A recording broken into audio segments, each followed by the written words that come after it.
What's up, Meta Nerds? This video is all about the Defender-class light corvette, a capital ship used by the Old Republic. It was manufactured by Rendili Vehicle Corporation, the same people that gave us the Hammerhead-class corvette. Its cost is unknown, but at a length of 94 meters, or 308 feet, it was less than a third of the length of the Hammerhead, and at a width of 71 meters, or 233 feet, it was over 2 sail barges across, while at a height of 29 meters, or 95 feet, it was more than 3 times as tall as the Millennium Falcon. This ship was designed specifically for the needs of the Jedi Order, who needed a ship that could act as a mobile base, while being quick and powerful enough to eliminate or escape various threats in the galaxy.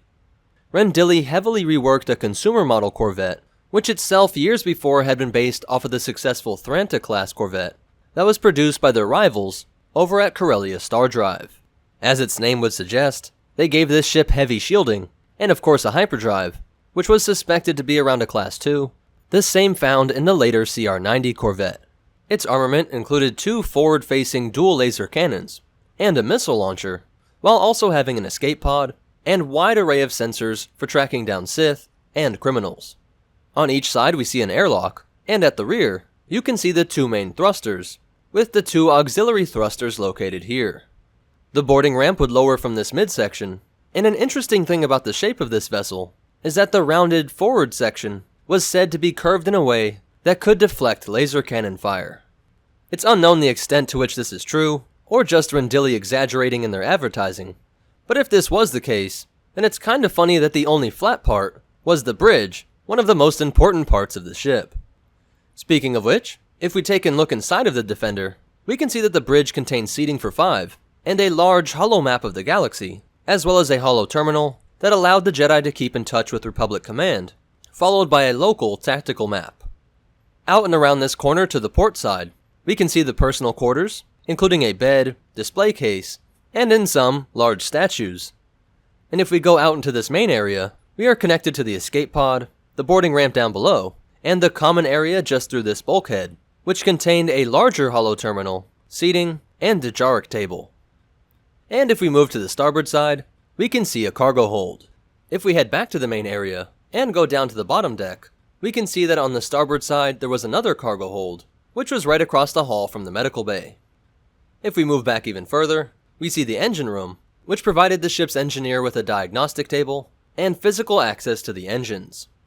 And some other areas include a conference room that was on the starboard side of the bridge, followed by the bunks for passengers, which was in the main area right across from the escape pod.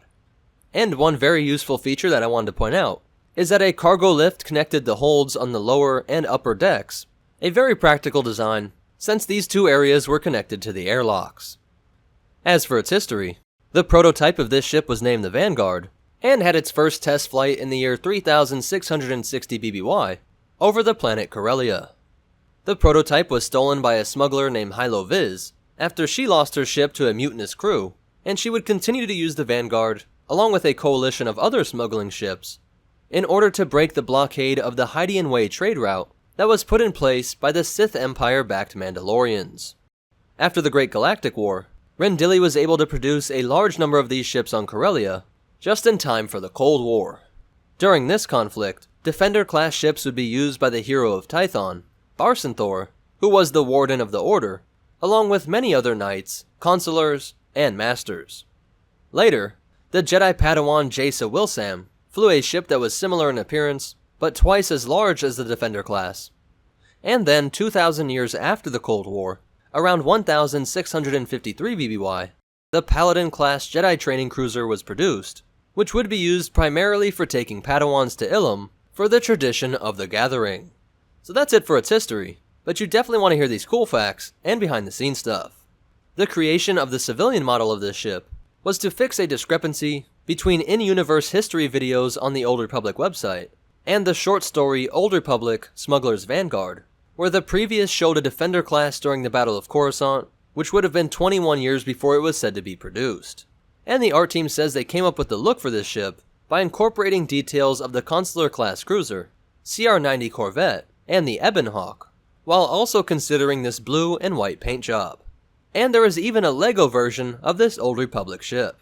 So that's it for the Defender-class light corvette, but most important of all, Remember, a great defense is a good Corvette, and the Force will be with you, always.